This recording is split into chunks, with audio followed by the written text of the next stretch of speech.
Hi Angels. This will be the chapters 30 and 31 of You Are My Heroes by Lavender Thoughts 21 on AO3. The chapter 30, Pictures of the House, are exculti that pictures of Aizawa's house. If you wish to see it, I strongly encourage you to go on AO3. The link is in the description. Chapter 31. Aizawa, Midoriya spoke up as they made their way back to the living room. Yes, kiddo, the man questioned. Is it outside times yet? The boy asked, pointing to the front door where they usually played.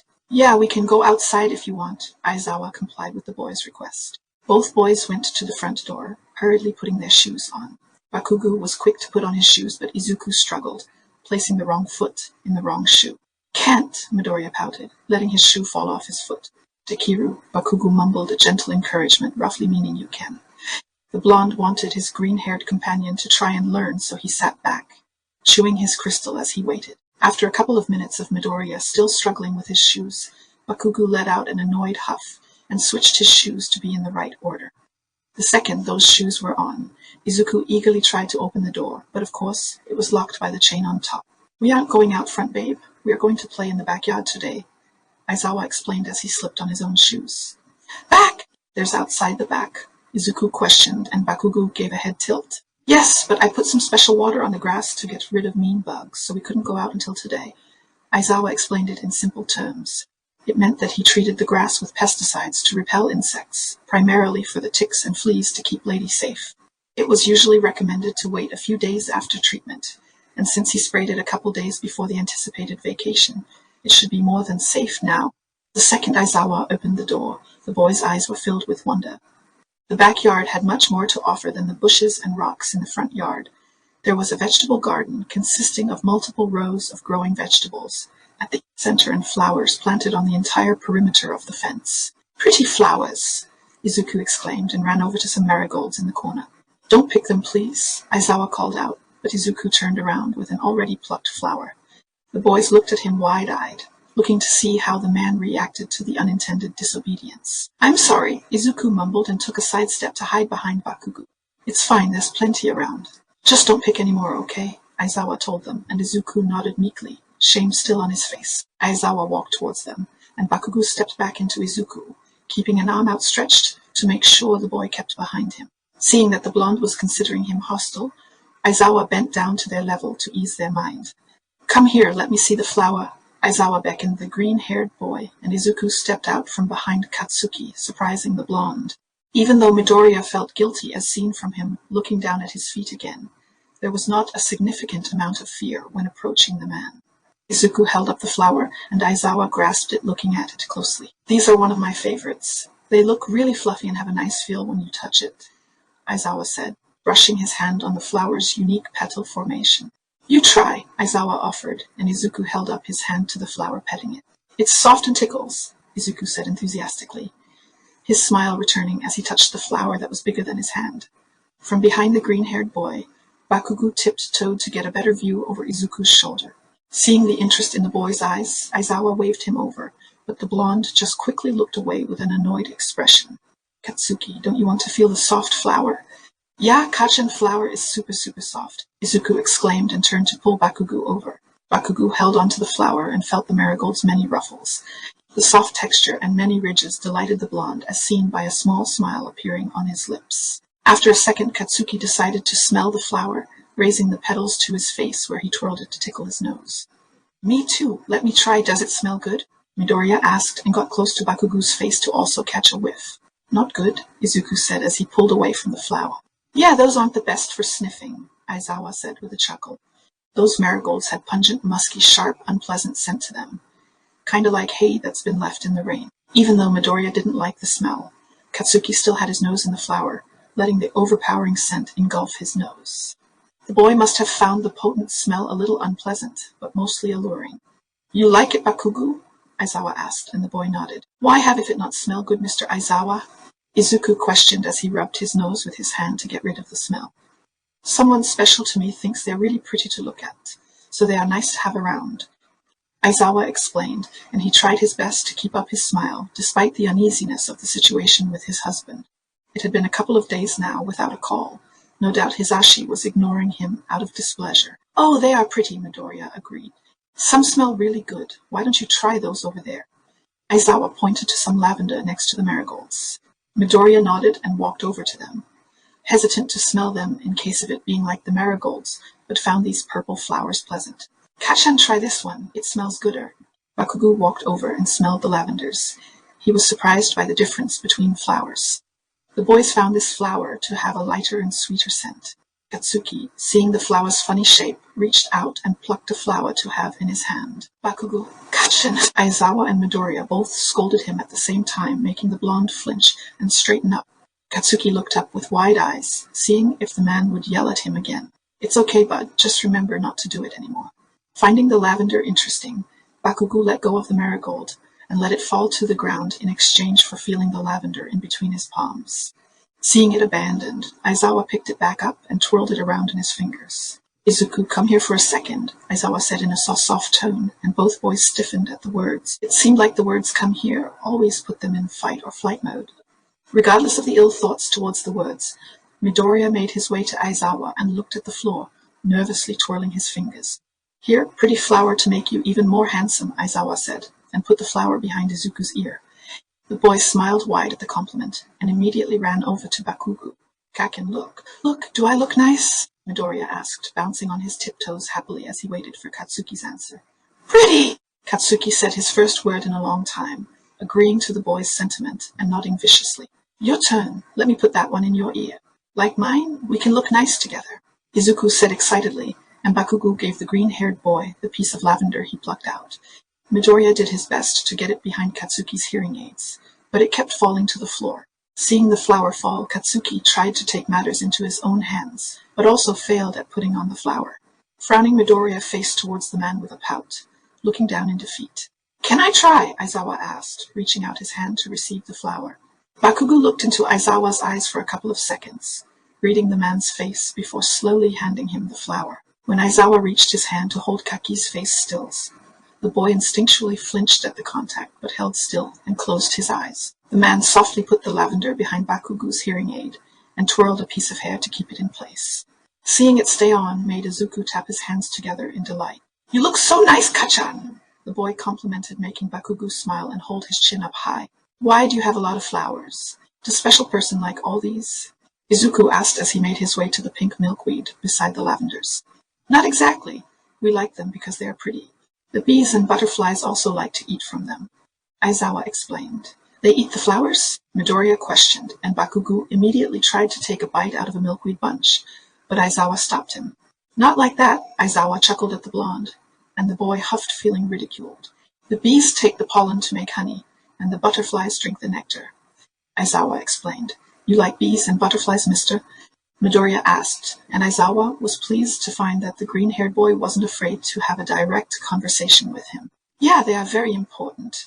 They make sure the flowers can grow again, and butterflies are really pretty to look at." Just at that moment, a butterfly flew in front of them, catching their eyes as it circled around Bakugo.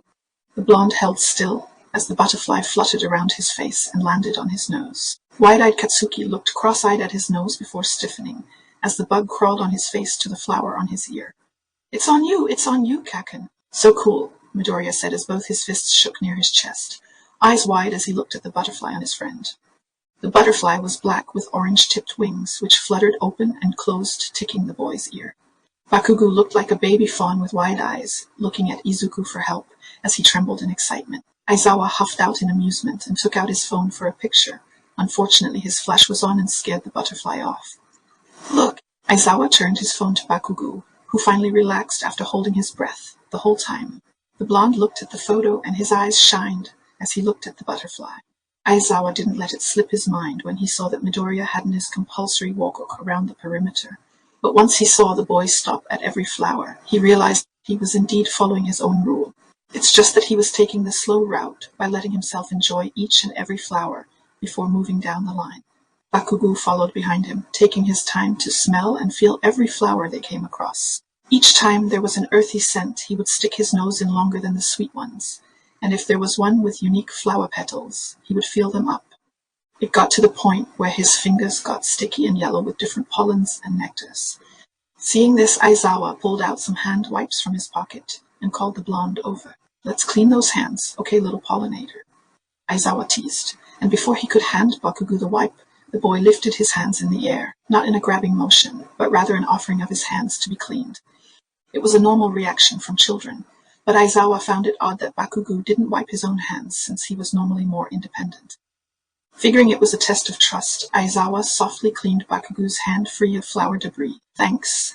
Bakugu mumbled and went back to Izuku to continue to play with the flowers. It was a little bit redundant to clean his hands, but Aizawa wanted to make sure it wouldn't irritate his skin. "Kachan, a bug! A bug!"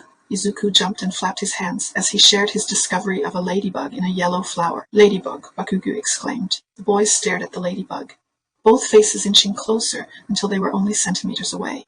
Bakugu huffed at the bug, trying to get a reaction out of the oddly still bug, and got what he wanted. The ladybug fluttered up, causing both boys to back up, their gazes following the bug until it eventually found a resting spot on Izuku's hand. Kakan, look! Aizawa, look!" Midoriya shouted out, trying his best to be still, but the excitement overwhelmed him and made him tremble. "You see, Kakan, you see? Midoriya yapped excitedly, and Bakugu nodded, soft moves to show he did indeed see. "Wow, that means you're going to have very good luck." "Really?" Izuku said, eyes shining as he looked up to the man. "Yeah, if you count the spots, it might tell you how many months of good luck you'll have." Aizawa explained. Izuku became ecstatic at the idea and slowly raised his hand to get a better look. 1, 2, 3, 4, 5, 6, 7. 7 spots, Midoriya said, a huge smile spreading across his face as he finished counting. "Wow, a whole 7 months of good luck. Isn't that nice, Bakugu?" Aizawa asked, trying to get the blonde to join the conversation. It was unsuccessful, and he just got an annoyed huff from the boy. The ladybug flew off after a minute, and Izuku waved it goodbye as it went over the fence. Together they continued down the line of flowers, until eventually stopping at a couple of tall sunflowers. They were so tall, in fact, that it challenged not the kid's height, but Aizawa's. "So tall, I never saw that before. Have you saw that before, Kaken?" "Super tall flower?" Izuku asked his friend, who shook his head no. "Want me to carry you up to the sunflower?" Aizawa asked, and Izuku raised his hands up with hardly any hesitation. With a gentle motion, Aizawa hoisted Izuku onto his hip, supporting him with one arm. The boy held on by his legs and one arm, his free arm trying to reach the sunflower.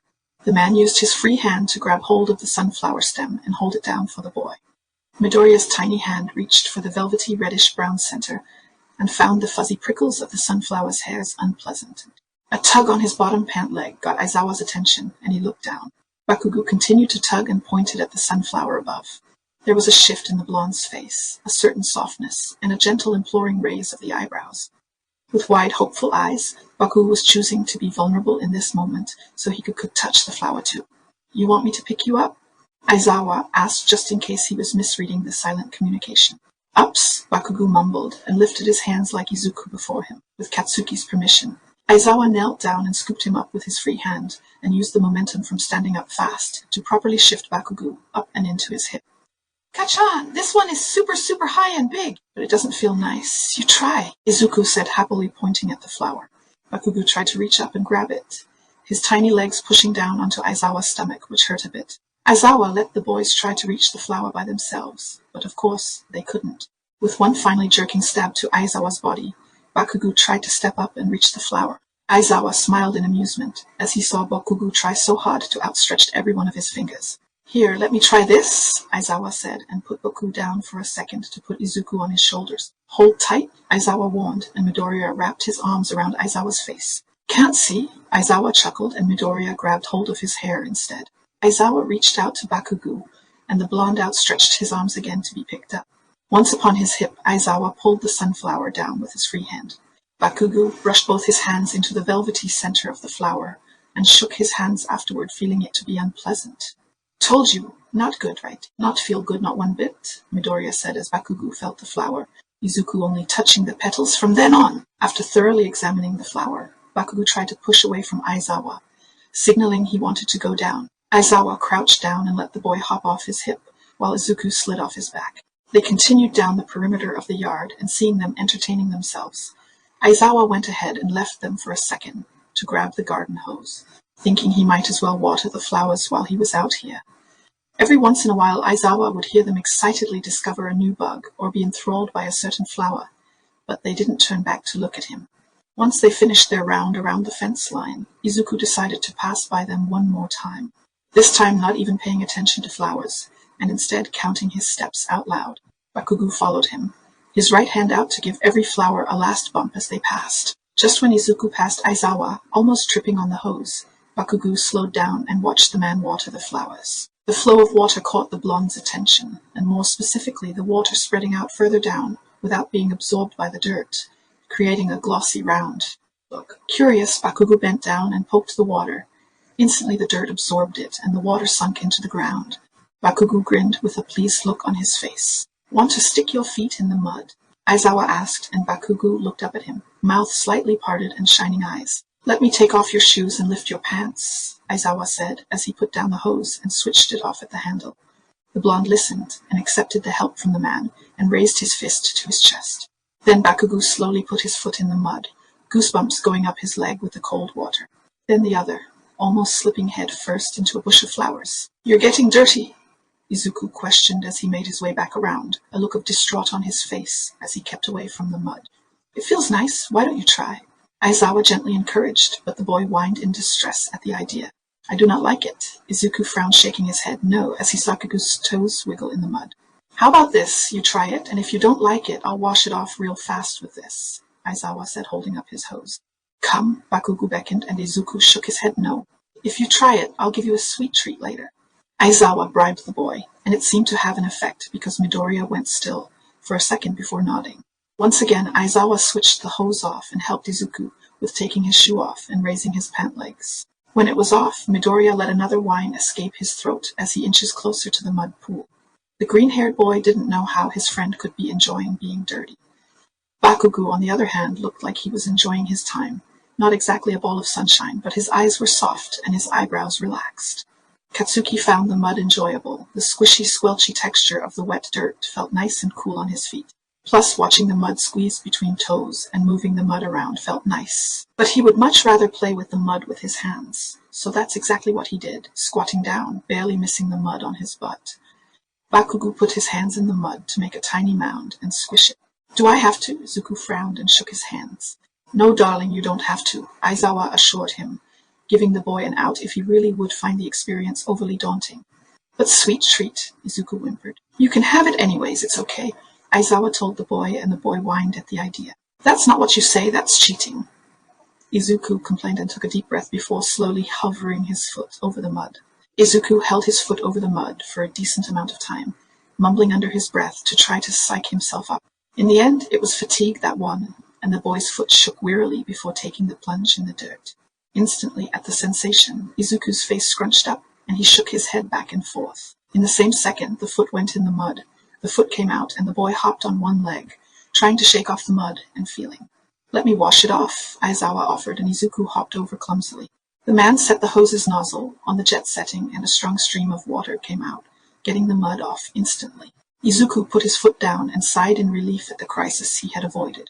Aizawa switched the nozzle back, but accidentally rotated it in the wrong direction. Instead, he had it set on mist, which in the soft wind quickly carried the fine spray of water to the children next to him. Giggles came out of both boys as the soft mist washed over them, tickling their skin as they were engulfed. Seeing their smiles, Aizawa gave up on trying to keep them clean and decided being happy was more important. "Shoot," Aizawa mumbled, and turned the mist away from the boys, turning their smiles to frowns. "1 second. Bakugu, your hearing aids," Aizawa reminded, and the boy took them off, handing them to the man who put them in his pocket. When the water turned back at them, Midoriya flapped his hands in delight and jumped up and down. Laughing, the green-haired boy started to spin around in the mist and squeal whenever his face got sprayed. Bakugu was the total opposite. The blonde was still, eyes closed and holding his face up to the water, letting the soft cold spray refresh his skin and enjoying the stimuli that came with it. "Fun, fun, fun! Fun, fun!" Midoriya repeated, squealing in delight and smiling up at Aizawa. "You having fun, Bakugu?" Aizawa asked loudly, and the boy nodded, almost completely mesmerized by the sensation on his skin. The sun was going down, and it had finally reached golden hour, the warm, soft light creating a beautiful cinematic atmosphere of the backyard. Normally, this transition from day to night that brings gentle light would evoke feelings of calmness, relaxation, and even serenity, but the scene before the man was far from that. These boys were ecstatic with their newfound favorite outdoor activity, and it was just about to get better. Aizawa shifted to his left, resting his right leg, and suddenly golden light made its way past him and to the boys. There, in between them, an explosion of radiant colors appeared in the mist like a kaleidoscope of wonder. Midoriya noticed it without delay and gasped, his eyes impossibly wider than before. "Catch-in, look, look, a rainbow colors!" "It's a rainbow colors," Izuku shouted, grabbing a hold of Bakugu's shirt and shaking the boy. Bakugu's eyes fluttered open, the mist collecting on his eyelashes, being blinked away. Visibly, the blonde breathed in a deep breath and tilted his head at the colors in front of him. His eyebrows raised when he started to walk closer to the rainbow and try to grab it, failing of course. Midoriya giggled and tried to do the same, copying his favorite person. "Let's drink rainbow color water," Izuku insisted and tried to slurp the rainbow up like soup. Bakugu chuckled and did the same, the boys drinking the mist little by little. Aizawa let them play around some more with the mist, finding it cruel to deprive them of his man-made rainbow. It didn't take long for the rainbow to disappear, seeing that the sun went down taking most of the light with it. Seeing it was late, Aizawa turned off the water, causing the boys to pout and look around for the mist. Bakugu, seeing the hose being discarded, tried to reach for it, but Aizawa stepped in front of him. "That's enough. We can play again some other time, but you need to shower before you catch a cold," Aizawa explained, but Bakugu wasn't having it. In defiance and a desperate attempt to save playtime, the blonde lunged behind Aizawa, but failed to see how deep his feet were in the mud. The mud held onto Bakugu's heels, causing the boy to fall face first into the wet ground. "Are you hurt, Kachin?" Izuku asked and reached his hand to help the blonde up. Bakugu refused help and got up on his own, wiping the mud off his face the best he could, but since his hands were also covered in the substance, it didn't do well. Still under all the wet dirt, Aizawa saw a tinge of red on his cheeks. The boy had embarrassed himself. "Let's go get clean, okay?" Aizawa said, and the blonde nodded, pulling his legs out of the mud and leaving 2 small holes in the shape of his feet. This is the end of chapters 30 and 31. I'll see you in chapter 32. If you have suggestions, let me know. Don't forget to subscribe to know when the next one is out. Have a good day, angels.